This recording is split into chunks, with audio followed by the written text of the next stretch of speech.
Book 4 of the Aeneid somewhat switches gears because we have gone from viewing hell and all of its parameters and its uh, destructive surroundings to heaven and all of its light and wonderful sense of being in the presence of the Almighty Father, to now we are actually seeing the characters that are in the garden or in Eden.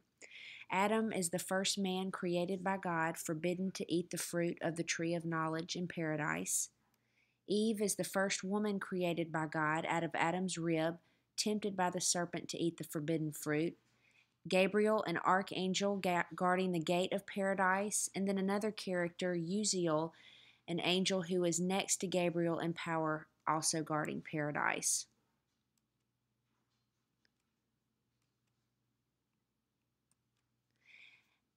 As this book begins, Satan is overlooking Eden, and he is absolutely tormented with himself. He has left the physical hell that he and all of his followers are now going fall into, but he is now struggling with an inner self. And he even says, I myself am hell. So this whole main point is a soliloquy where we, the reader, actually get to get into the mind of Satan and see what it is that he's struggling with, and is he remorseful? Is he feeling sorrowful for himself and for his followers? And this is a really big part of the book, where you as the reader, I as the reader, must separate this book from the scripture, because remember, this is not meant to be a substitute for the scripture. In that separation, it is then easier to recognize Satan as merely a character and not necessarily the dark force of Scripture, but we are looking at him as a character who is the rival, the nemesis of this character of God. So in viewing him as a character, we, the reader, can then feel sorrowful for him, and that in the Christian faith is something that goes against your absolute grain. Most people are not comfortable with that, but if, again, viewing him as a character, we can feel that sympathy towards him, because we see his remorse, we see his sense of despair, and a part of the reader, the part of the mind of the reader actually wonders, if he repented, could the tide turn? Would God forgive him? And by the end of the soliloquy, Satan has basically concluded that there is no hope, because he is caught in this despair. Uriel then spies Satan, and Satan enters Eden and sees Adam and Eve. As he does that, he then, in his own mind, makes plans to corrupt them. And so that is basically setting the stage for the detriment that is about to happen. Looking further into this garden, Adam and Eve discuss the rules of Eden. So the groundwork is being laid here, and it's basically foreshadowing what is about to happen. They cannot eat of the tree of knowledge, which is basically letting the reader know that something, if they're discussing this, then something is about to happen concerning this.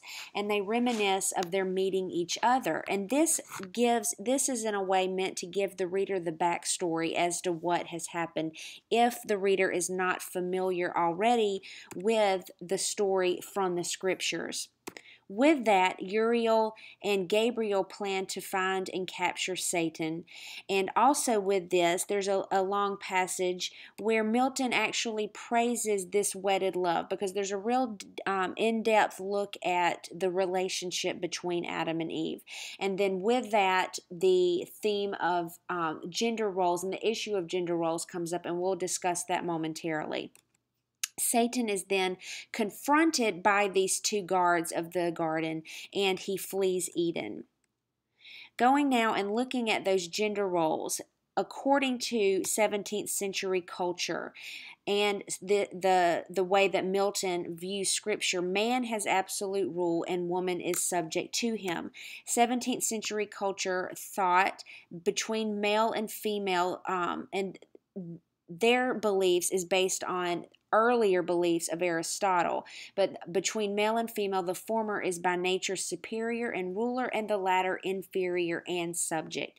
And with this, at the time, mostly men would be the audience that Milton is targeting here. So, of course, everyone would be in agreement with that.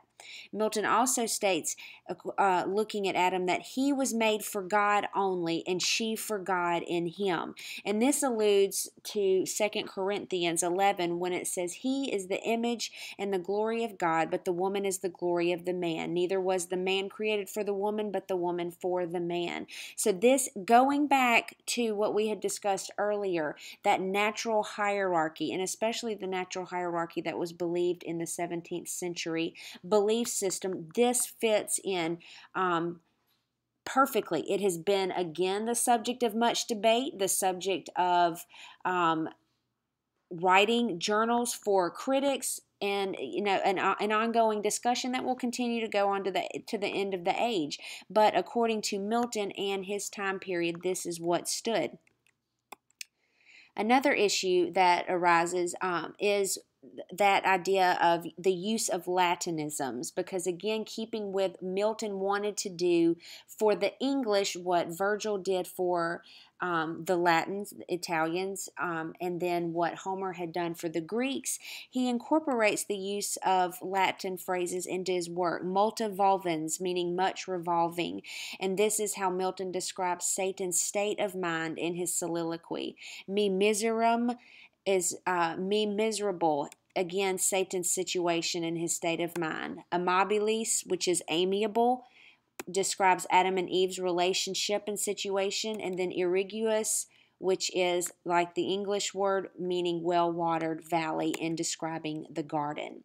And then closing out this book, it is basically another view back into the situation with this character of Satan, and as he describes his worst ambition, because he has now set forth in his mind his sole point is to take down Adam and Eve.